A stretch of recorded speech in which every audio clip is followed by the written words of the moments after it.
Alright, time for another draftphysics.com, debatephysics.com also, but reasonable debater can't find one. Can't find a person to explain why this is good physics, good science, nice and solid. Every reason to say they have proven it, they've done it. No, every reason to doubt. And that's the reality, and it's all hype, and it's all bullshit. And frankly, they get so many things are wrong. I mean, the Michelson interferometer, that idea has been around for 100 years more, and they still don't understand what a beam splitter is. They think it makes two equal beams, when it's physically impossible, because one of the beams does something when it goes through, and one of them does something different when it reflects. They can't be equal. But anyway, so they can't even figure that part out. I mean, I did those experiments on my own porch. What I found was that you have to screw with the photons at the beam splitter. See, if I use a plain piece of glass, and it doesn't have any moisture on it, doesn't have any, it's as clean as I can make it, I get nothing, no bullseye pattern. But if I blow on it, throw some little droplets on it, then I get the pattern. Clearly, the beam splitter is causing the fringes. Yeah, nothing to do with any distances. But anyway, let's play along here. So we're back at him pointing out this Copenhagen interpretation, entanglement. Einstein says, oh, phooey. This is silly physics. I really don't want to do this. This is what physics is going to be now? A religion? Yeah, I don't want to play. His theory of relativity said that nothing could travel that fast. So I already did that part, and obviously, the theory of relativity isn't needed to understand why there's a speed limit, when you can kind of understand the only way something can be moved is it has to be you have to apply a force. So if you even thought about using photons and just hitting it with photons, and they're going the speed of light, and you make something go faster and faster, you're not going to be able to make it go any faster than the photons. Not even information. So how could one coin instantaneously... Yeah, it's just silly. Yeah, ESP for coins, for electrons, for photons. It's just ridiculous. Reach. Why would you reach for that as an answer? It's so silly. Know how the other would land. He disparagingly called it spooky action at a distance. Right. His own theory of relativity is pretty much spooky action at a shorter distance. It's just, ruins gravity, of course. And claimed it was a fatal flaw in the Copenhagen interpretation. Yeah, well, there's lots of fatal flaws in some notion that there is an absolute space, and things are in absolute positions and absolute distances, and there is no such thing as time. It just doesn't, it's not a thing. You can't go there. What's more, he had a better idea. Einstein believed there was a simpler interpretation, that somehow the destiny of the two coins, whether or not they ended up heads or tails, was already fixed long before we observed them. Right, so that we can't mechanically create. So now they do a lot of these experiments by shooting high energy laser light, blue light, into a crystal that creates two infraredish type photons. So you're basically just having the frequency of the light you put in. So you put energy in at 10 cycles, and it comes out as 2 5s. Pretty much, again, just showing how momentum works. But anyway, and then these two photons are somehow, we're going to say they have properties. And the fact is, they do have properties. They're created through a mechanism. And obviously their polarization is going to be decided by that mechanism. And I think the way it comes out is one is polarized the opposite of the other. But anyway, that's how this starts. And then it just gets more and more complicated. in terms of what they claim to be able to do. And this is in the context where they can't even accurately describe a double slit experiment. So they're going to do these insanely complex experiments and tell us what the results indicate. And you're not going to have any assurance that any of the statements they're going to make about what they're going to do has anything to do with reality.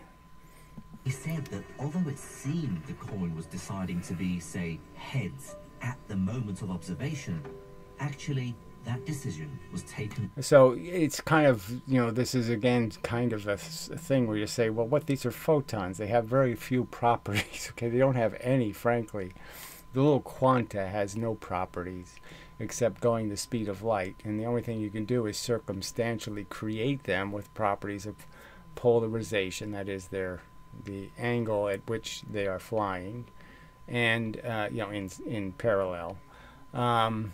Like airplanes, you know, you have 5 airplanes and they're flying together, and they could be like that or they could be like that, and that's polarization essentially. The frequency, they don't have anything else. Long before, it was just hidden from us. So the fact that things have properties, again, is just not rocket science. And you're just saying, yeah, okay, you're either kind of a earth-grounded person and you say, yeah, I kind of, okay, until somebody really proves that something doesn't have a fixed property, yeah, I'm not going to believe that it can magically turn from heads to tail, that the property is a fixed property. In Einstein's mind, quantum particles were nothing like spinning coins. They were more like, say, a pair of gloves, left and right, separated into boxes. So there's just no point in even going through all this box crap, because most of these properties aren't hidden. We can detect them. So I don't even know why we're hiding what they are, because frankly, it's not hidden. I mean, we can know polarization. We don't know which box contains which glove until we open one. But when we do, and find, say, a right-handed glove... So all this metaphor, and, you know, they're really just talking, all they're going to really do, all these entanglement experiments just involve polarization. So whether, you know, light's doing this or light's doing that, and that's all they're basing all this crap on. Then immediately we know that the other box contains the left-handed glove. But crucially, this requires no spooky action at a distance. Neither glove has been altered by the act of observation. Right, so the point is that you're creating these photons, and to say they're entangled when, no, they're just, the fact is the event of creating them causes them to have opposite properties. So they always have opposite polarization. Through the mechanism of their creation, you're taking a tightly packed frequency and turning it into an expanded frequency, and so you can understand that the event that does that might have a right and left turn to it. Like one piece goes that way, then the next piece goes that way, and the next piece goes this way, and the next piece, and that would do exactly what you want to do, which is create 2 wider wavelength photons. So it sort of makes sense to understand that, yes, that would be how you're creating the 2 photons, is all of the odd numbered bits are going this way and all the even numbered bits are going that way. Observation. Both of them were either left or right-handed glove from the beginning, and the only thing that has changed is our knowledge. So, which is the true description of reality? Ball's coins, which only become real when we look at them, and then magically communicate to each other? Or Einstein's gloves, which are hidden from us, but are definitely left or right from the beginning? So just, again, just even the belief, you know, the stretch that, you know, we're talking about the 50s here, the 40s, the stretch of even talking about some sort of property that was uncertain or unknown, or something wasn't something. It's just so unnecessary. Why would you go there when everything seems quite consistent and solid? Photons travel billions of light years through space and get here. Why would I assume there's all kinds of danger that they're going to, you know, poof out of their configuration?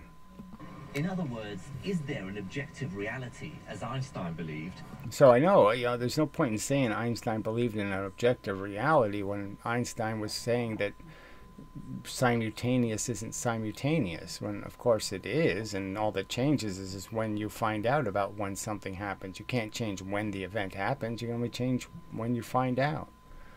So I mean, the whole thing is just, it's Einstein's too dirty to be the warrior in this battle. Or not, as Bohr maintained. In the late 1930s, as the world plunged into war, there was no way to answer this question. The battle to understand... So they still haven't answered it, right? So there's people, you know, like, you know, so when they survey physicists, 25% go for this Copenhagen crap, 25% think many worlds, 25% believe in, well, some other pilot waves, you know, that somehow things have waves in front of them that tell them where to go. You know, it's particle with radar, wavar. The nature of reality was deadlocked. And it's all just so bad. I mean, there's no rational interpretation. Nobody believes in a rational interpretation. It's just terrible.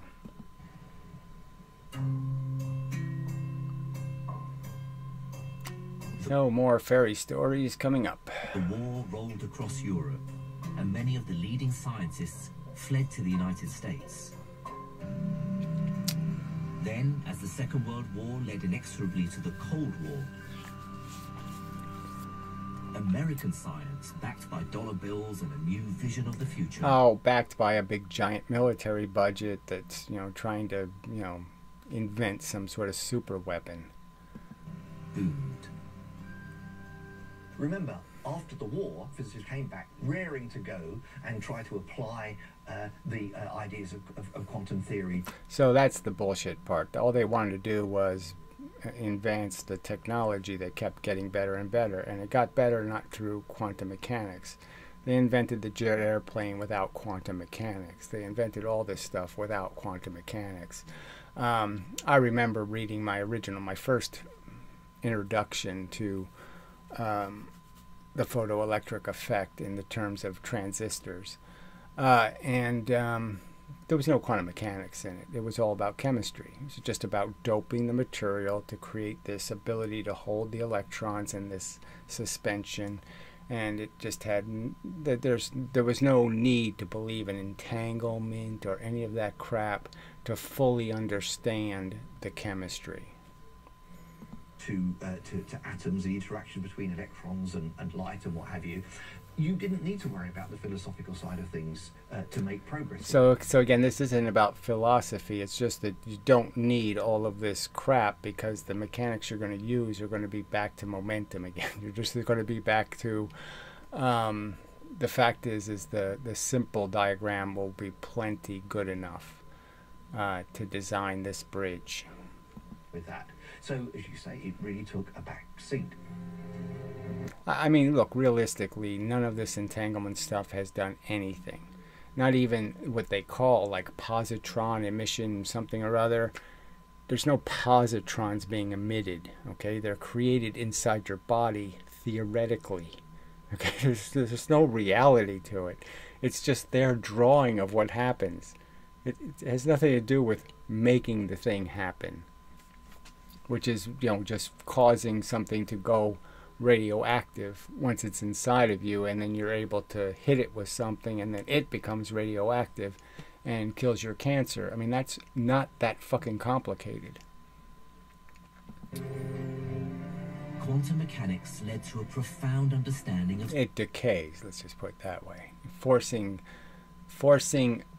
isotopes to decay, okay, doesn't require you to believe in positrons. Semiconductors, which helped create the modern electronic age. So again, more talk about this. It did it. You know, he said helped, but I mean, it's just, it really didn't help. Okay, nobody needed it to advance any of this technology. All this technology is chemistry. I mean, you know, making the magnetic tapes, it's all chemistry. It produced lasers, revolutionizing communication. So it produced lasers. It really didn't. I mean, lasers were an idea, like you said, okay, well, what if you have a mirror and you bounce photons back? You know, it wasn't that complicated that you could build up more photons. And the fact that you could excite a material to create more photons with photons, you know, that you could put one photon in and get two photons out, you know, that was the interesting part they found out. Breathtaking new medical advances. And breakthroughs in nuclear power. So again, all of that doesn't require you to believe in entanglement. Quantum mechanics was so successful. So more bullshit. The quantum mechanics, what? Not necessarily the Copenhagen explanation. So what part of quantum mechanics was so successful exactly? What part of it was essential to any of this? And I'm arguing, if you go really look at it, no part of it. Just like we landed on the moon without 1/2 mv squared. You know, doesn't play a role. It's not a useful piece of garbage.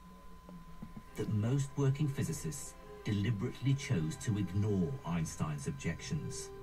Well, whatever. You know, obviously the fact is that there was all this underlying the underlying search for the new religion was out there, so that you can see. So, you know, the fact that they don't like Einstein pooping on their little dreamiverse of something to go look for, you know, some Star Trekian horseshit, you know, some fantasy to live for. It simply didn't matter to them because it worked. Okay, so that's more crap. Okay, it did matter to people. They did want to know the answer, but they figured the answer is just not going to be available for a while. They even coined a phrase for it: shut up and calculate. Yeah, so that has nothing to do with entanglement. That has to do with random. It has to do with a lot of the other crap they were arguing takes place. So that's the Feynman line. You know, who cares how it works? Let's just understand some tiny portion of how it works, and that's good enough. So you could argue, like, yes, you can do the Michelson-Morley experiment. You can use it as a device to measure thicknesses of materials and smoothness and all kinds of things. You can use it. But the fact is they don't understand how it works. Right. And the price for this success was that Bohr and Einstein's debate on the reality of the quantum world was simply brushed under the carpet. And amidst all this success and pragmatism, there were few who still worried what it all meant. But as the 50s rolled headlong into the 60s... Well, yeah, I mean, the fact is, you know, we're heading for a landing on the moon. Okay. So I mean, we already see how hard technology is working. And, you know, this woo technology, you know, kind of a back seat to just getting there, you know, taking our first steps, you know, in boldly going. And so I can understand how science was a lot more distracted by that. You know, even recognizing, you know, energy crises because of the whole thing with the Arabs in the 70s, and, you know, it gets, you know, there's lots of other stuff to be interested in terms of technology than some silly question about whether new universes are created every time somebody sneezes. One lone dissenter worked out how to settle the argument once and for all. So how he worked it out, again, this Bell inequity theorem thing is so narrow and it's only useful in this one circumstance, and it doesn't tell you much at all about what's probable and what's possible. So it's basically just telling you that there is a point where you will never get, like if you roll Yahtzee dice, you'll never get the 5 dice to stack on top of each other with a 1. And the reason why it's not going to happen is going to be more about physics, in the sense there won't be enough energy to ever get that top one on there.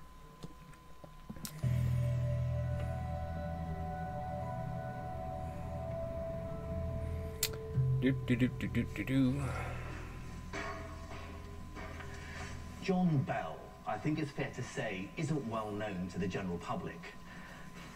But to physicists like me, he's, well, a hero. He was an original thinker with real courage in his convictions. And so I didn't even see any of that, frankly. He seemed pretty wimpy. One minute he'd say, well, you know, I'm not sure, I'm not, and then the next minute, oh, I'm certain Einstein's an idiot. The story of his rise to become one of the greats of physics is made even more remarkable when you consider how he started. He was born in Belfast in the 1920s into a poor working-class family. His father was a horse dealer, and they really struggled to get him into Queen's University Belfast to study physics. In fact, he was the only one in his family to even finish school. This, I believe, made him insatiably curious, fiery, and... Well, you believe. Who cares? Who cares what you think? I think it made him nerdy and wormy. Stubborn.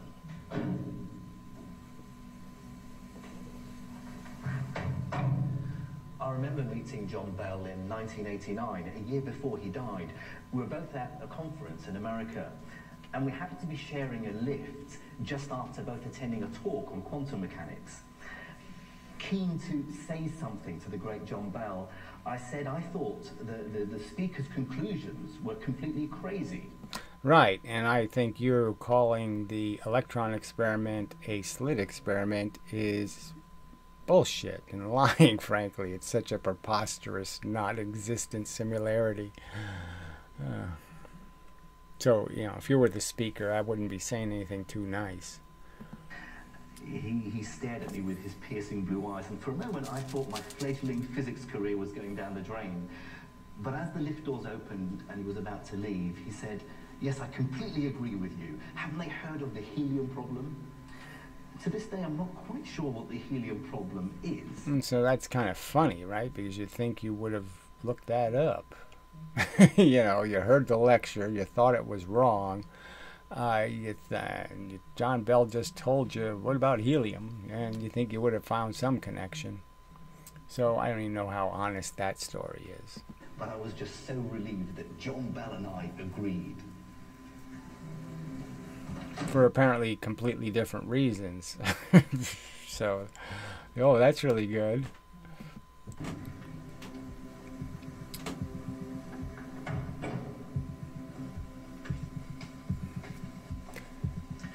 For many years, he worked here at Britain's Atomic Energy Research Centre at Harwell, who built this early experimental nuclear reactor called Dido.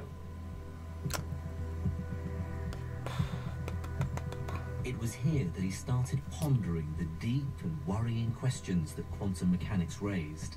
I don't think that's what his job was supposed to be, I guess. So maybe that's why nuclear reactors keep melting down, is because the people working at them are thinking about entanglement. How can I make an entanglement guide? Did the quantum world only exist when it was observed? Or was there a deeper truth out there waiting to be discovered? I mean, a deeper truth? No, a simpler truth. That no, observation's happening all the time. Nothing escapes the pressure of the universe. The universe is bombarding you with energy constantly. There's not a trillionth of a second where you are not reflecting something somewhere. In fact, he was so troubled, he began to wonder if there was a problem at the heart of quantum mechanics. It has no heart, so that's the problem with it. There's no heart here. They talk about the Schrodinger equation, talk about this stuff. There's no heart here. There's no solving the Schrodinger equation.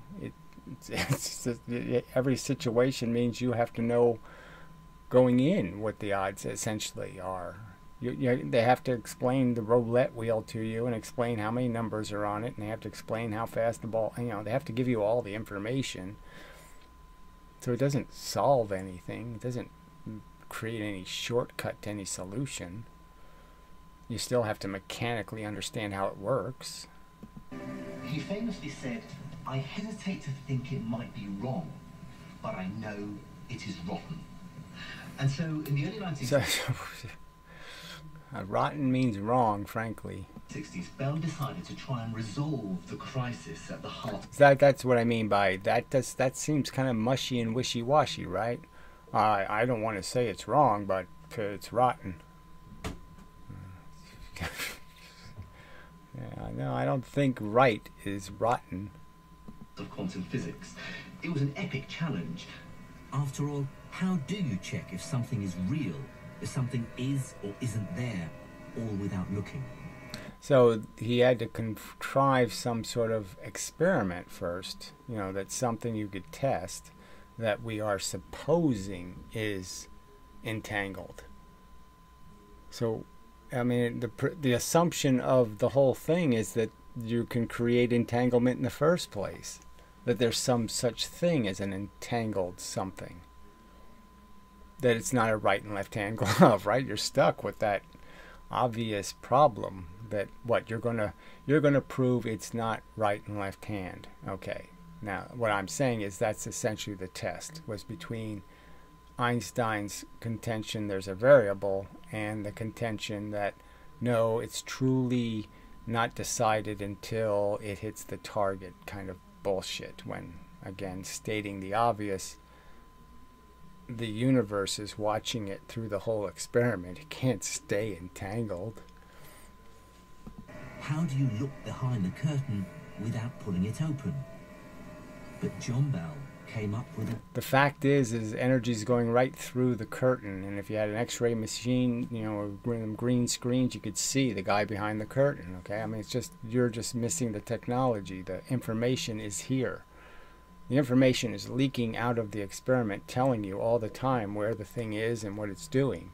You just don't have the proper glasses to see the information. But the information's already been created. The answer to the question, where is it, is already been answered by the universe. I mean, all of this is just so silly.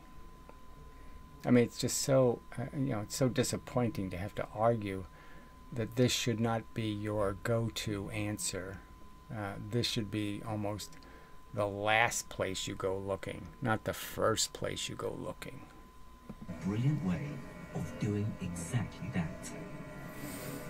So there's nothing brilliant about it, frankly, because nobody could do anything with it. So again, that's just more hyperbole. It's brilliant. Nobody can do anything. It's useless. Can't make the experiment. I think this is one of the most ingenious ideas in the whole of physics. It's certainly one of the most difficult to understand and explain. Yes, and so you won't bother doing any of that. You'll just hide behind another shitty analogy.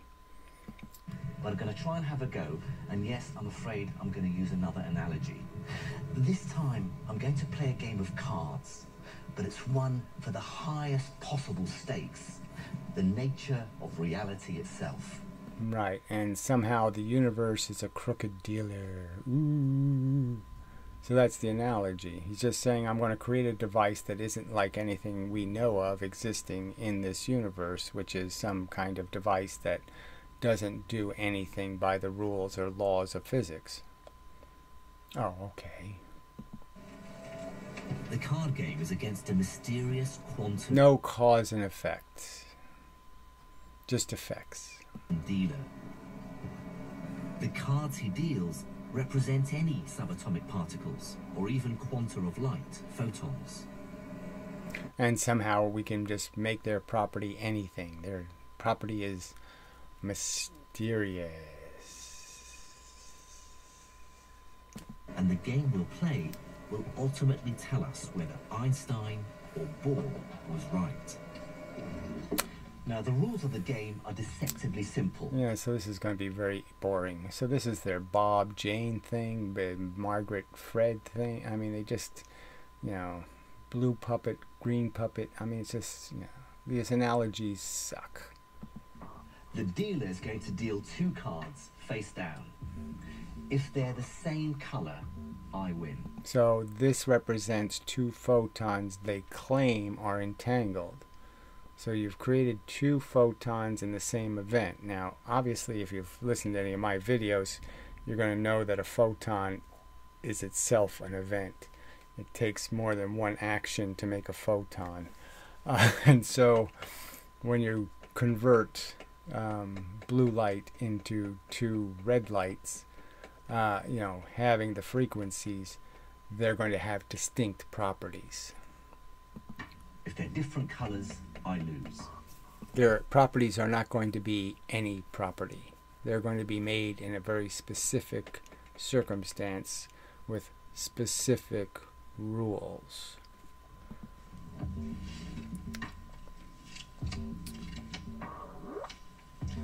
So, I have a red, so I need another red to win. So this is just incredibly boring because, you know, this is all just some fake thing. It's black. I lose.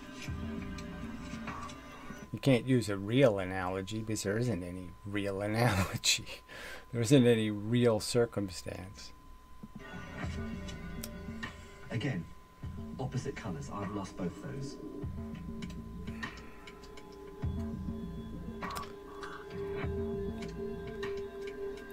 That's 4 in a row.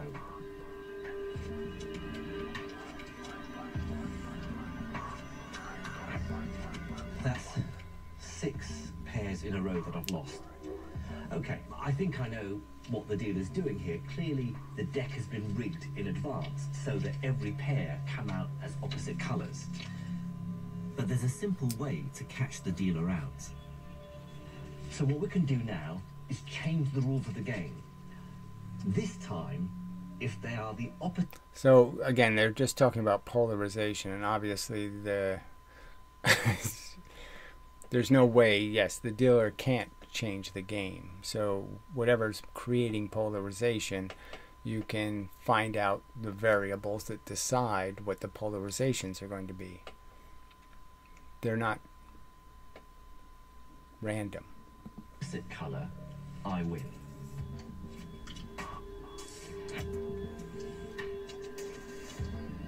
But once again, every time, my evil quantum opponent beats me.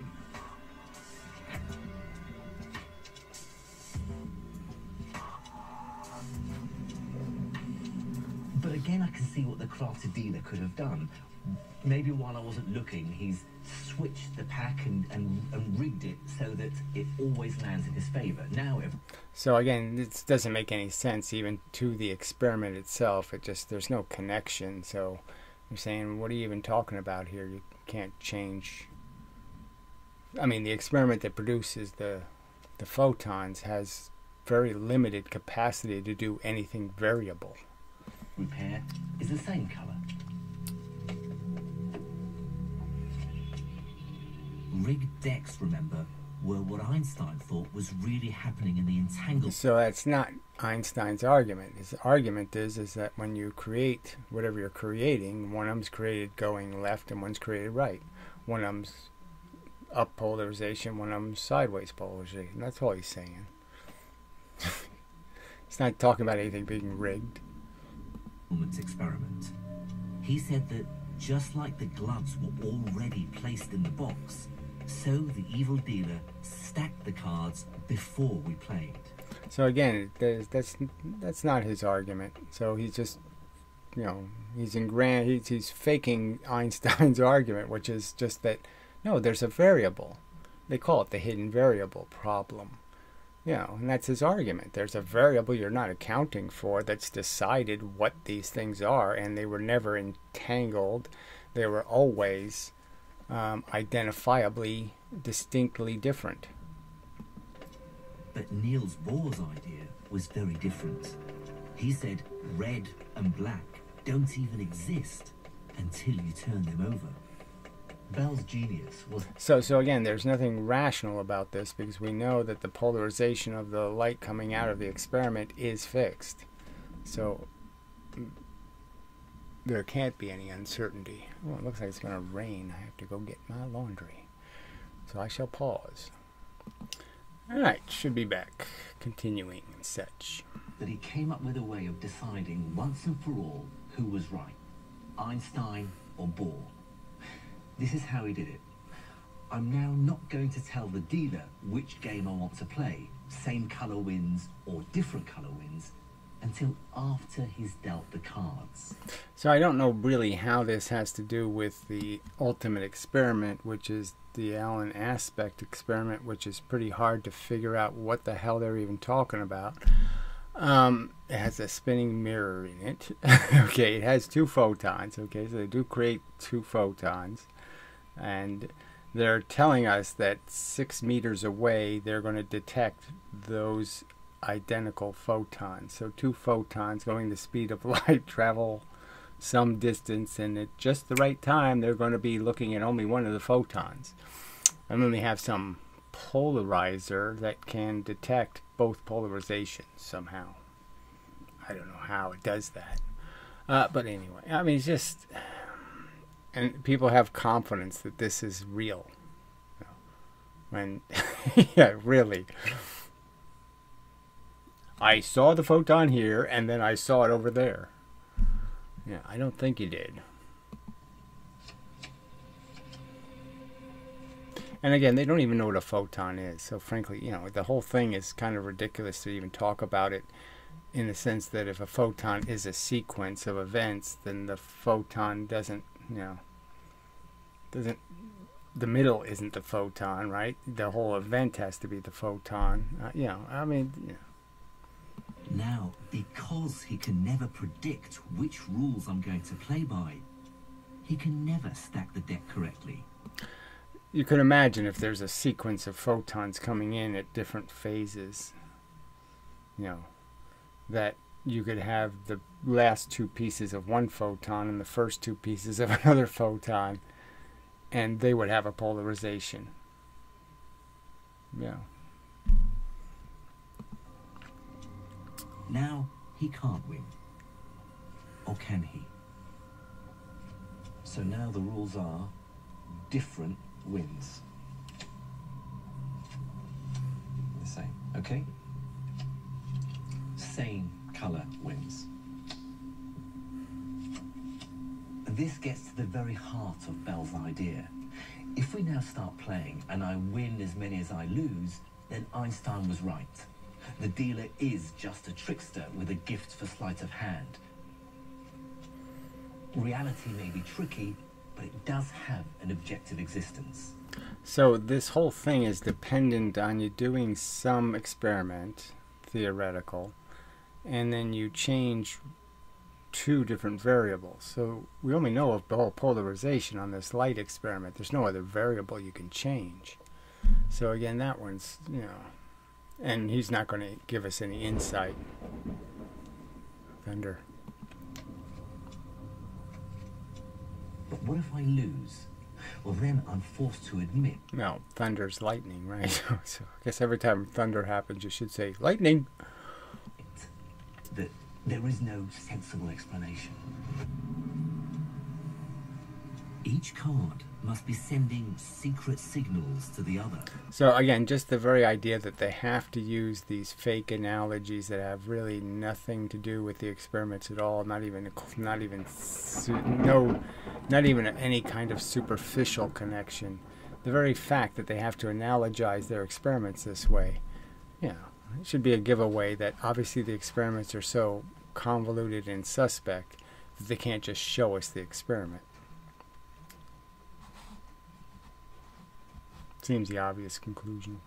Across space and time, in defiance of everything we know, I'm forced to accept that at the fundamental quantum level, reality is truly unknowable. So he says he's forced to accept it. Now he ends the video by saying, oh, I'm not terribly sure. Whatever. Obviously he says proof all the time. He says, yes, and it's just not there. I mean, this is such fringe, you know, barely resolvable cigar images of a UFO. I mean, this is not, you know, this is Sasquatch suit and you can still see the fucking zipper. This evidence sucks. And, you know, to tell us that we're forced, if we have logical integrity, we're somehow forced to believe.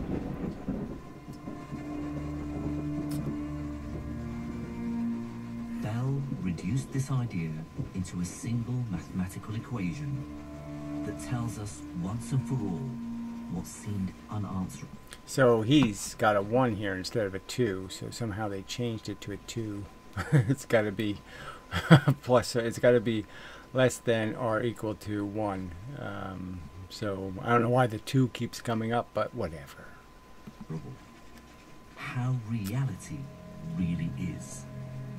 John Bell. So there's 3 different ways to do the experiment where you're changing one property and changing the other. And so they've changed that to 4 different ways to do the experiment and changed the number from 1 to 2. Blish's idea in 1964. And the extraordinary thing is, at the time, the entire physics community ignored him.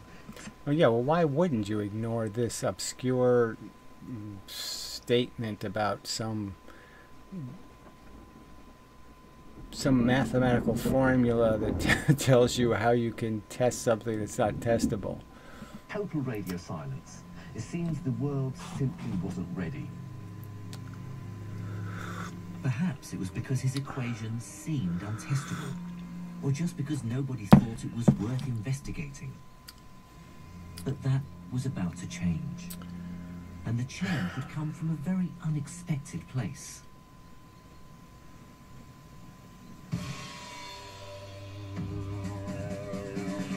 So, science from Berkeley. That was the unexpected place. Berkeley.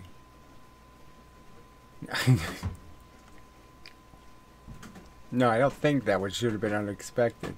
But the fact is that it was hippy-dippy culture, and you know, these are all people with an agenda. They want to prove this. You know, they want the woo of yours to be true, so they're really not unbiased scientists.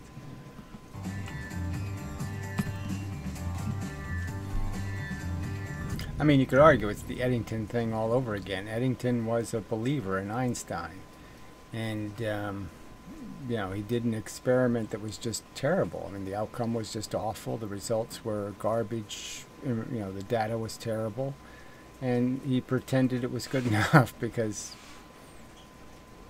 he wanted it to be, he wanted Einstein to have his victory.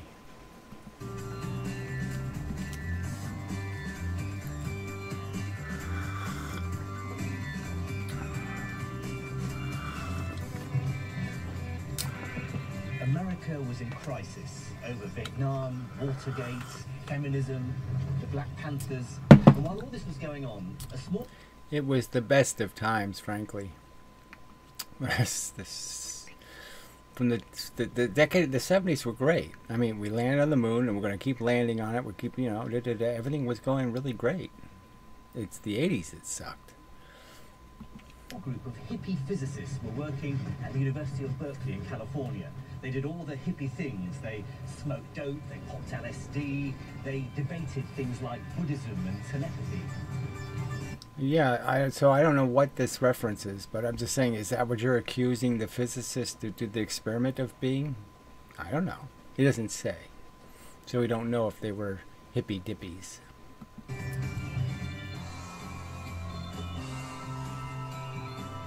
And they loved quantum mechanics.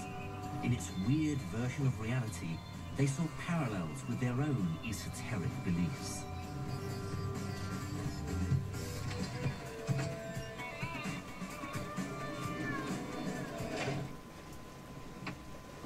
All this stupid theater. Their hippie New Age style physics also caught the attention of the public, who read their crazy hippie books. Right, we know the public didn't read any of these books, okay? Especially in the 70s, no chance. How many copies really sold of these titles? That mixed quantum mechanics with Eastern mysticism. Books like The Tao of Physics. They had a Tao of everything, so, you know, how many people really read it? Dancing Woolly Masters. Yeah, never even heard of it, so no chance. And my personal favourite, Space, Time and Beyond, towards an explanation of the unexplainable. But more importantly for our story, the story of quantum mechanics, these hippie physicists also turned their attention to Einstein's now famous thought experiment and what it told us about the nature of reality. As I remember it, Weinberg, who's a pretty well-respected physicist, was a fan of Einstein's simple solution. And so in spite of the aspect experiment, he was less than convinced. They saw Niels Bohr's secret signaling as proof that physics supported their own ideas. Because if two particles could spookily communicate across space, then ESP, telepathy, and clairvoyance were probably true as well. If only they could prove it really existed. Right. So it's, instead of taking the easy proof, which is nobody can win the lottery using any of these special powers, they have to find the hard proof in some sort of experiment where they're going to tell us, that they've detected the same photon in two different locations. Then, in 1972, they realized that with a bit of mathematical sleight of hand, they could take Bell's equation and experimentally test it. One of their group, John Clauser, borrowed some equipment from the lab he was working in and set up the first genuine and ultimate test of quantum mechanics. So he says genuine, like it's some sort of genuine. What do you mean by genuine? That the theory is right? That what they're doing is right? Now look at all this crap. So this simple testing of gloves needs all of this crap? What is all this crap? You're just supposed to be testing the polarization. I mean, what's all this shit for? This is a picture of that first experiment, built of leftovers and stolen equipment. Over the next few years, it was improved by a team led by Alan Aspect in Paris. Yes, who somehow has some spinning mirror that he patented and wouldn't let anybody else use. The whole thing is just amazing amounts of obstacle course you're putting these things through and then telling us what you're measuring. It's just, absolute nonsense. Making its results more reliable. Yeah, that is more in line with what they want the results to be, right? So that's all that means.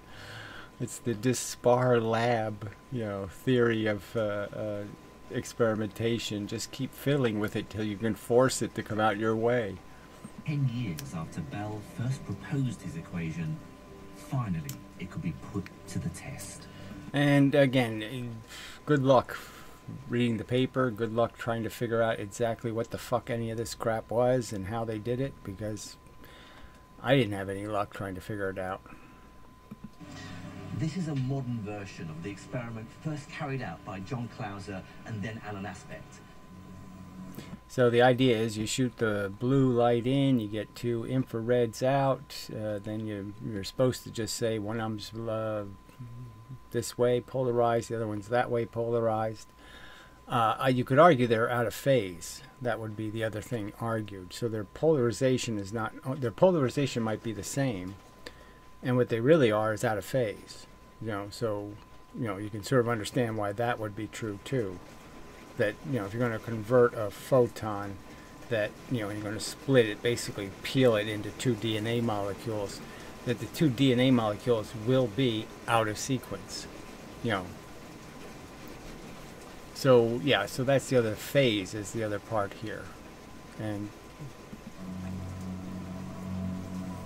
here, a crystal. So the phase would definitely be something they're going to have opposite phase coming out.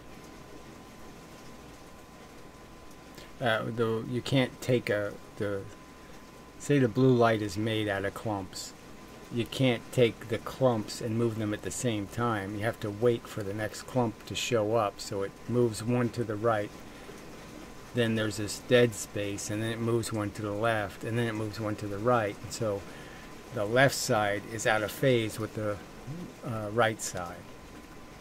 Converts laser light into pairs of entangled light quanta. So says them, right? So there's just absolutely no evidence of this entanglement crap. No reason to assume anything's entangled. It's pretty much just physics, and you can be pretty sure it comes out cause and effect. So again, it's just bullshit to say they're entangled in some way. Atoms, making two very precise beams. So again, this idea of two precise beams, they still haven't figured out in Michelson-Morley, it can't be the same beam. Going through the glass and in between pieces of silver means you're going to be diffracted, spread. Reflecting off the surface of the glass means, yeah, you're not going to be spread. Or, more importantly, going through the glass and reflecting off the mirror, what you don't need to do, because the piece of plain glass works fine as a beam splitter.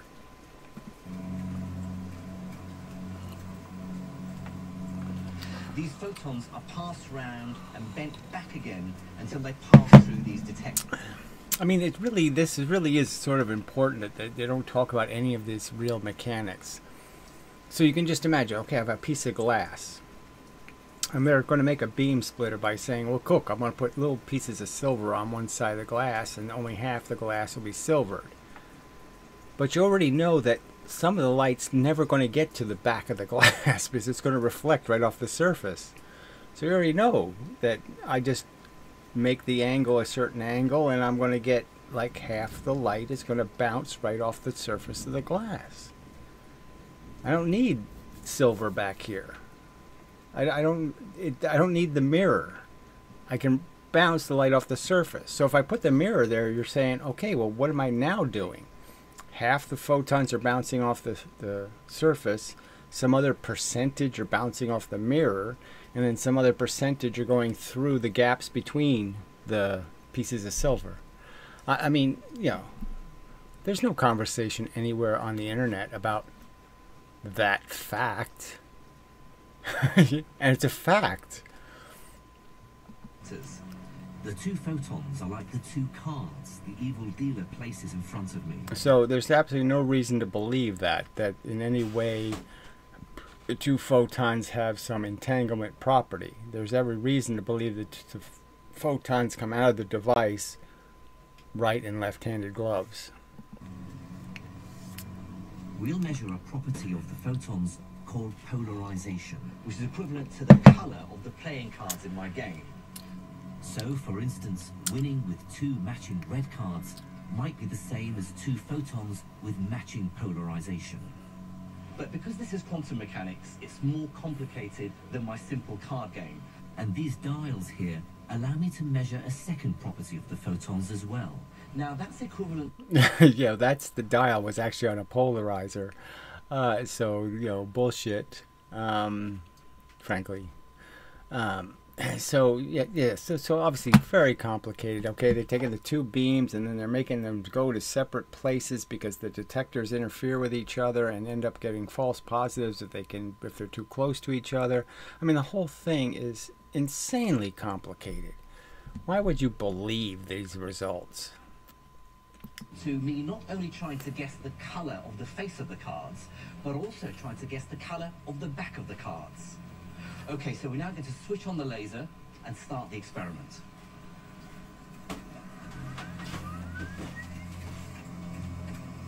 So this number here gives me the number of photon pairs coming through the experiment. That's equivalent to the pairs of cards in my game.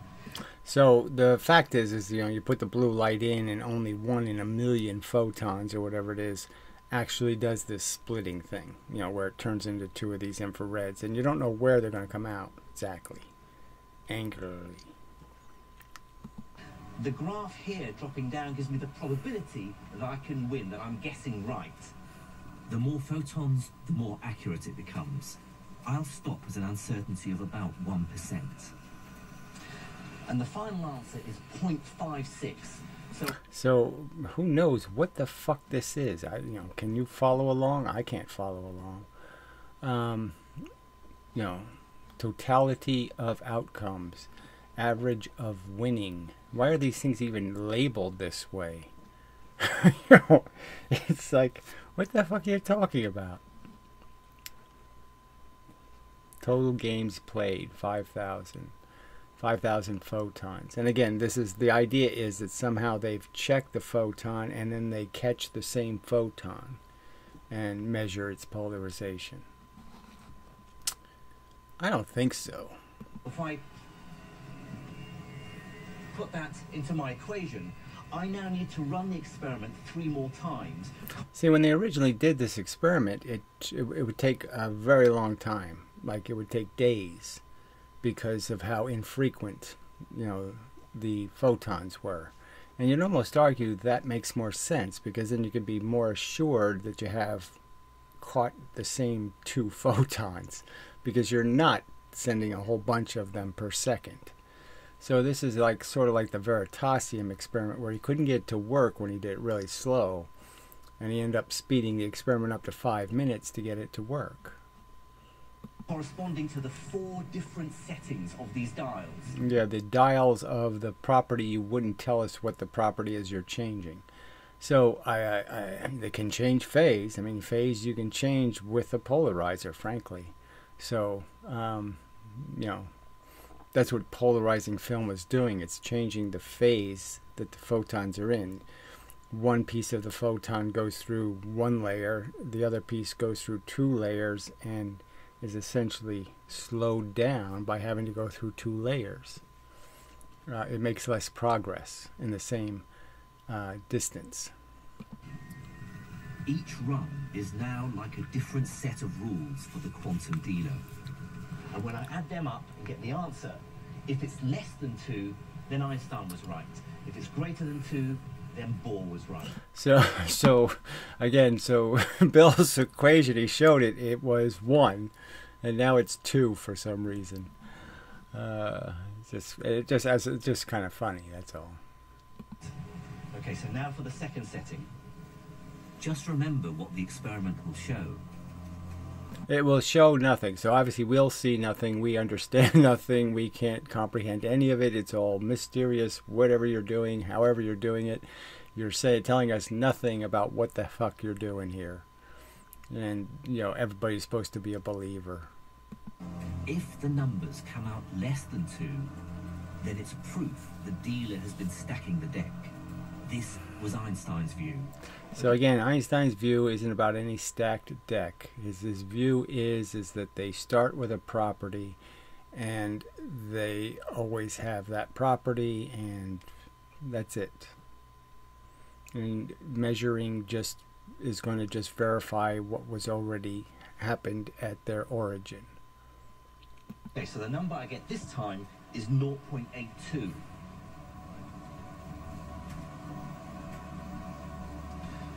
Now reset for run 3. But if the result is greater than 2, then the deck cannot be stacked, and something else is at work. Okay, so the run 3 result is minus 0.59. And finally, run 4. This last number will finally reveal if the world follows common sense or something much more bizarre. So, again, having confidence in this mush as being proof of something. Just amazing. Okay, so our final result is in, and it's 0.56. So if we turn the laser off... That minus number seems like it should have been enough to knock it below 2, but it didn't happen for some reason. Right, I better just work out the answer. Let's see, so the minus 0.5, that makes that a plus 3, so, yeah, okay. Yeah, that 8 was a killer. So if that 8 was wrong, and it was really just a 5, whatever. Well, he's adding, you're supposed to subtract, it was a minus. Why didn't you use the minus sign there? Did you see that? Well, whatever. I mean, is there any point? It's just so ridiculous. So many levels. The answer. So the minus, somehow the minus got double minused. Oh, I don't know. So somehow it was a minus. It was supposed to be a minus, so it's a double minus.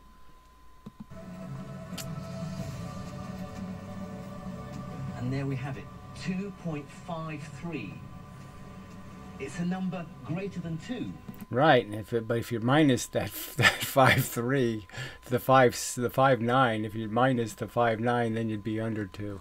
But anyway, who cares? I mean, I'm just saying, there's no physics here. Okay, this isn't science, and there really isn't any video on the internet that'll really illustrate what the fuck this experiment does. It really isn't there. They compare it to Stern-Gerlach, which I thought was bizarre. So I did find that on a Wikipedia page, I think. Maybe I have that here. Not going to be there. Is it going to be here? Not going to be there. Not going to be there. No. Okay, well, alright, let's just finish this up.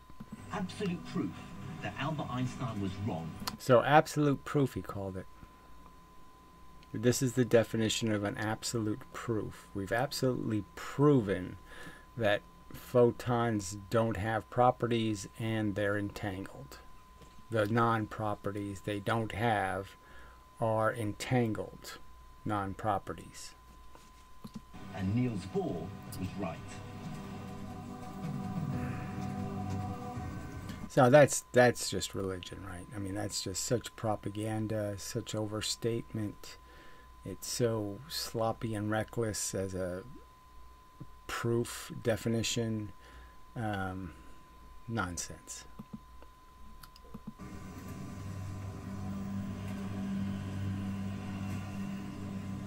The significance of this result is simply enormous. Just remember what it means. Einstein's version of reality cannot be true. No amount of clever jiggery-pokery with our experiment can cheat nature. The two entangled photons' properties couldn't have been set from the beginning, but are summoned into existence only when we measure them. Yeah, so just nonsense, but whatever. You people will believe what you will believe. Not because you're fair and reasonable, but because, yes, you're all woacists. Something strange is linking them across space. Something we can't explain or even imagine other than by using mathematics. And weirder. You still can't imagine it. How's the math going to make it imaginable? The math, there's no math for instantaneous. There's no instantaneous math. Photons do only become real when we observe them. In some strange sense, it really does suggest the moon doesn't exist when we're not looking. So all of that crap. So yeah, some of you probably say, oh, well, I didn't say that. I'm not going to defend that wacky statement. Oh, but things are entangled. Yeah, sure. It truly defies common sense. It defies reasonable. That's all. Reasonable people say, this is way too convoluted an experiment for me to take seriously. Come on. No wonder towards the end of his life, Einstein wrote, "All these 50 years of conscious brooding have brought me no nearer to the question, what are light quanta?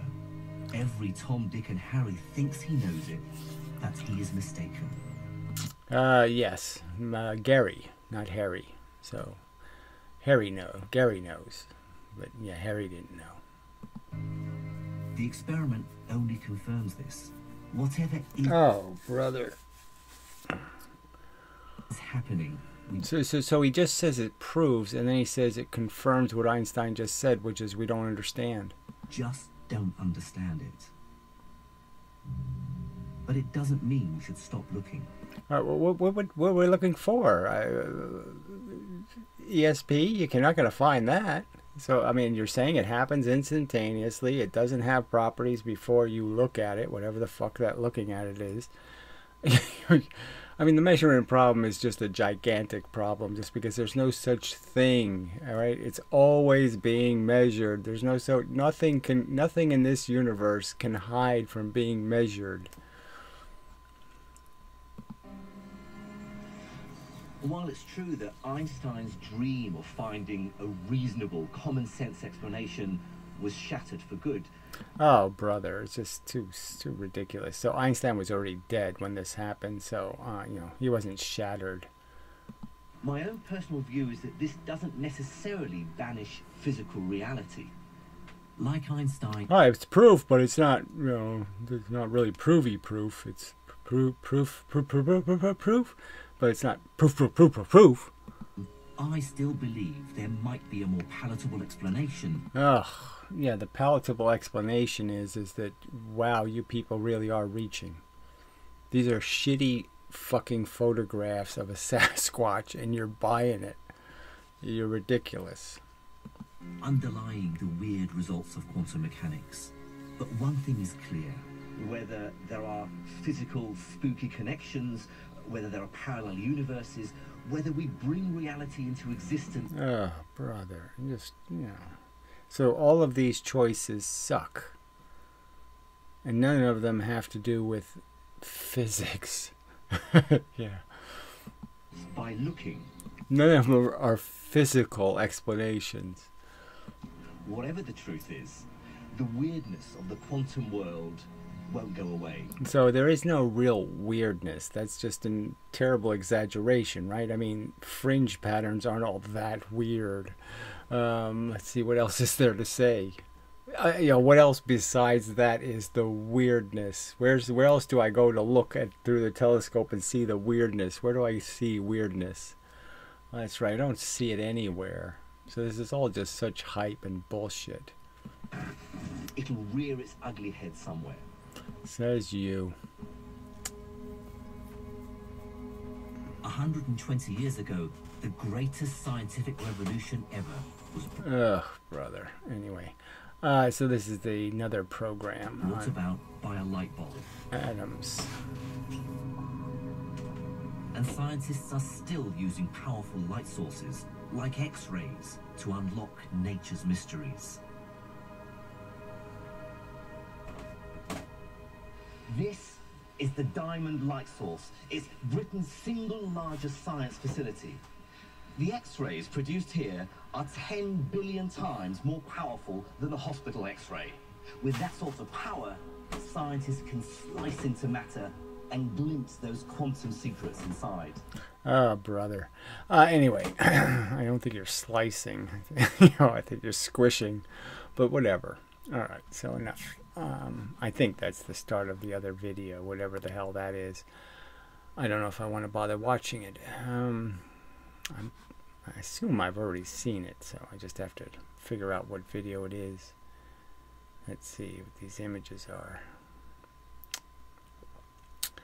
Color, light, smell. Oh, this is the smell shit. Yeah, it goes on and on about smelling crap. So this is more like a biology thing, where he's trying to quantumize biology. So, too ridiculous. Anyway, alright, so enough of the video. Oh, it's just all so depressing. This bullshit. Anyway. Till next time and such. So forth and whatnot.